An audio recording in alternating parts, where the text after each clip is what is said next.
You are watching Blue Jay Journal TV. We are produced by Washington High School's TV production class. Jade and I are your hosts today. In this episode, we'll learn more about Missouri options. We will also meet one golfer who has taken his game to the professional level. Those stories and much more are coming up. Blue Jay Journal TV starts right now.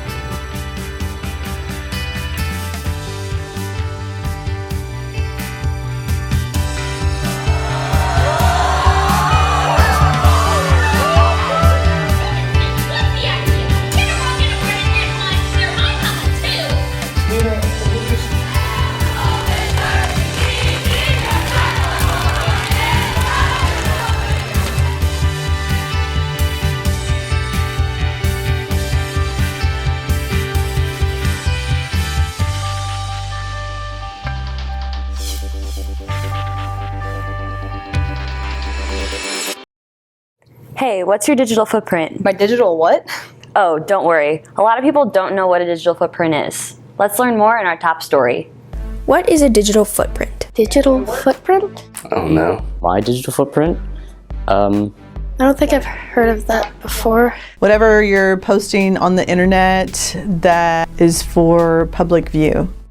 Every single thing that you receive and send out creates your digital footprint.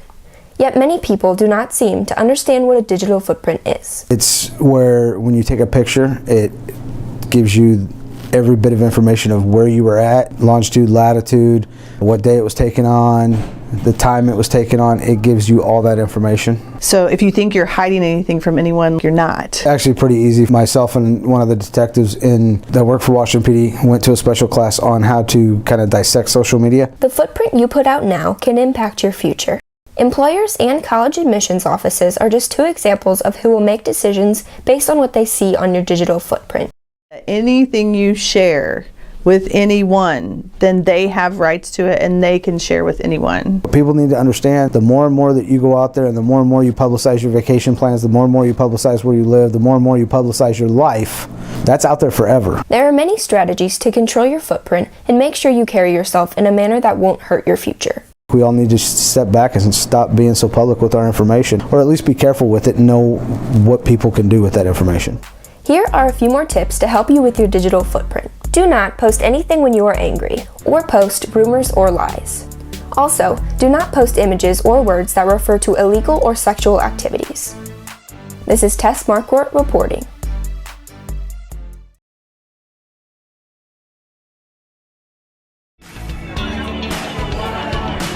Yeah. All right. Okay. Let's take a picture. Okay. This is such a fun party. I love this party. Yeah. It's really wild. Wild? Yeah, that's cool. What are you doing? I don't think you should post that. It's not a big deal. But think of the consequences. Who's gonna care? I mean, social media lasts forever. Do not make immature mistakes that will ruin your future. Blue Jay Journal TV staff member Emma Jones has a great love for the game of golf. Through her experiences, she's met one Missouri golfer who has left quite an impression upon her. Let's meet him now.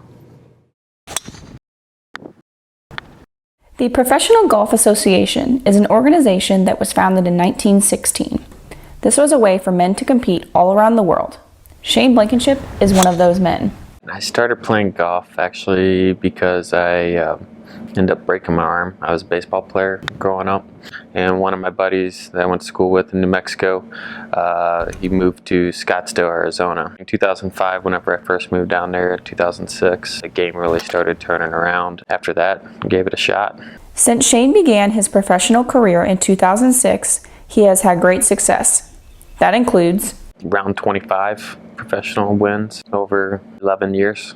Motivation for playing is just love of competition. This is a game that a lot of people say you can't really exactly win, you can only play it. Out of all the sports I've ever played, it's definitely by far one of the hardest. I'm going to play as long as I can, as long as I can compete and do well competing against people and make money at it. So, one PGA tournament in particular Shane participated in stood out. First televised event in Georgia. You're watching guys on TV play and stuff like that, and then all of a sudden you're kind of there. I don't really even remember my first tee shot just because everything was overwhelming, I guess. Shane has some advice for anyone wanting to pursue golf as a career.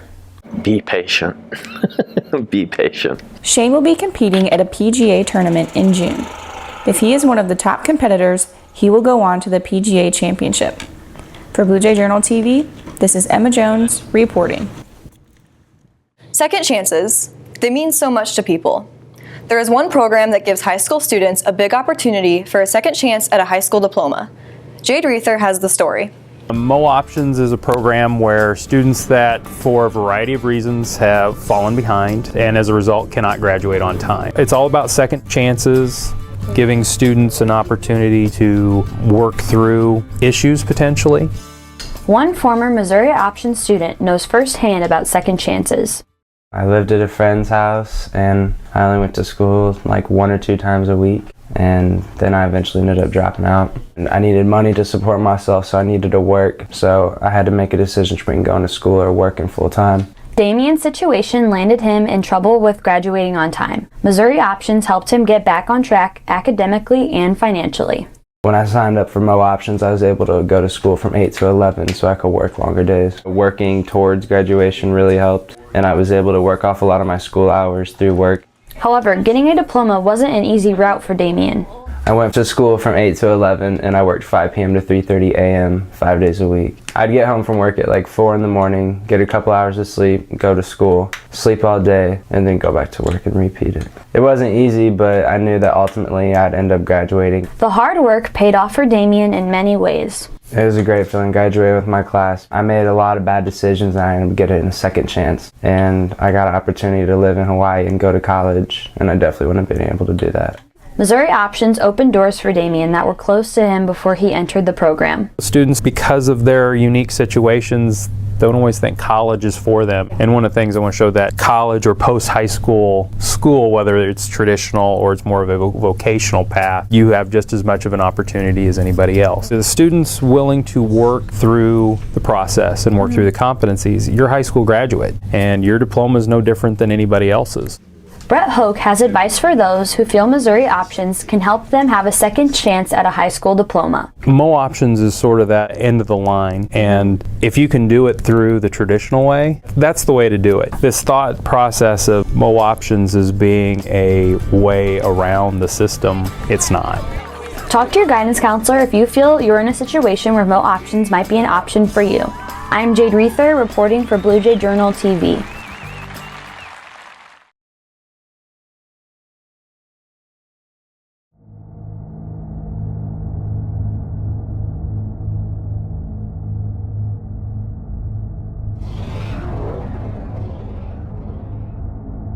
We should hang out sometime. Do I know you? I go to school with you. Okay.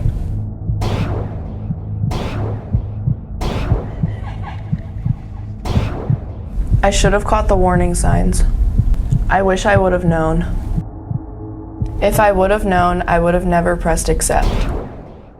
Quarterly assessments, Final exams, the ACT, AP tests. end of course exams. When is it ever enough? High school students are tested more than ever.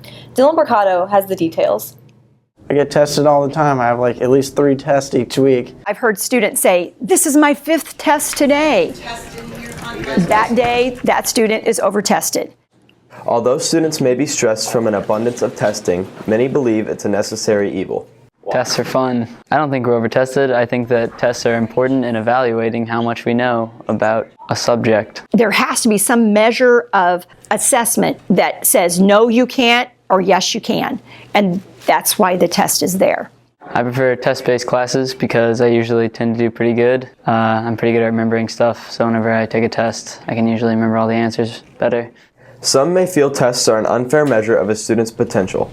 If somebody's not a good test taker, their intelligence is not going to change by a test. Some people aren't good test takers and some people are. Testing's not always the way to go. As a result of students not testing well, teachers are trying to find creative solutions to measure a student's knowledge. I think what we'll have to do to battle over testing is that we think of new ways to test. Whether it's in speech class and we are delivering a speech, that's the form of an assessment or a test in speech class. So depending on the class, the teachers have to be very creative to make sure that we don't just always make a paper and pencil test. Are students over-tested? Let us know on Twitter at Blue Jay Journal. For Blue Jay Journal TV, I'm Dylan Brocato, reporting. We want to thank you for watching, and we hope you catch us next time. That's right, fourth quarter may be here, but we still have more shows coming up. Make sure you catch them all at www.bluejayjournal.com. Have a good day!